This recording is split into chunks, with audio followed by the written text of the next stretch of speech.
So customs in important events is in almost everyone's lives, not only the US but the whole world.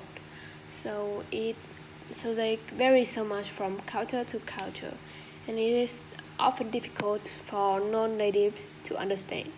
So in the US, many people from different places of the world with different cultures which are more withering. And however, if we look at the country and the people as a whole, we can find some general culture with acceptable or adapted traditions. So the first one is birth. The birth of the baby is a momentous occasion in most families, and most common way to celebrate it in the United States is baby shower, which is a shower given by a relative or close friend of the mother. At the shower party, the mother to be is showered with baby's gifts.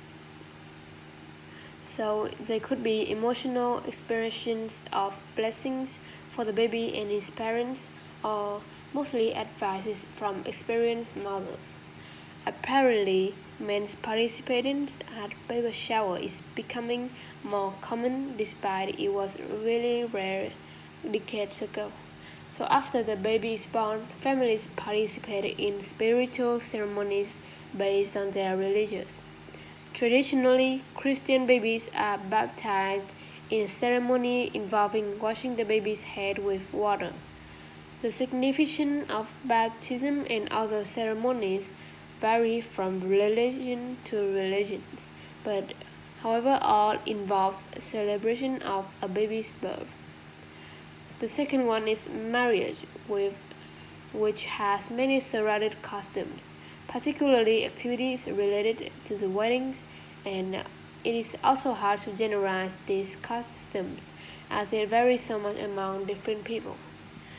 It is believed to be no longer necessary for a young man to ask permission from a young woman's father for her hand.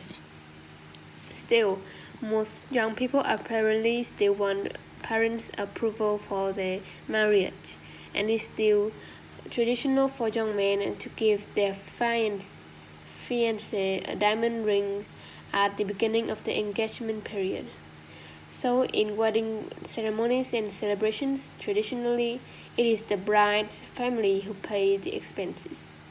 The scope of visitors can vary from close knit to 100 relatives.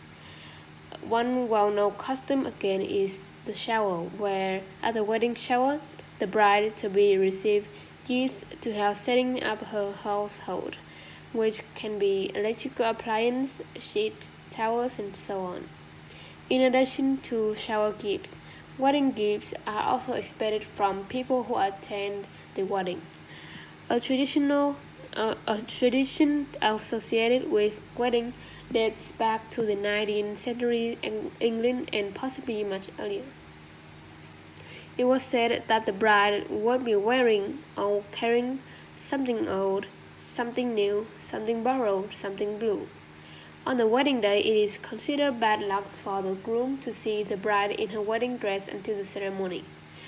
Another popular tradition is the bucket toss. Um, when the bride turns her back to all the single women behind and tosses her bucket over her shoulder. It is believed who catch it would be the next one to get married. Most wedding ceremonies are held in houses of worship.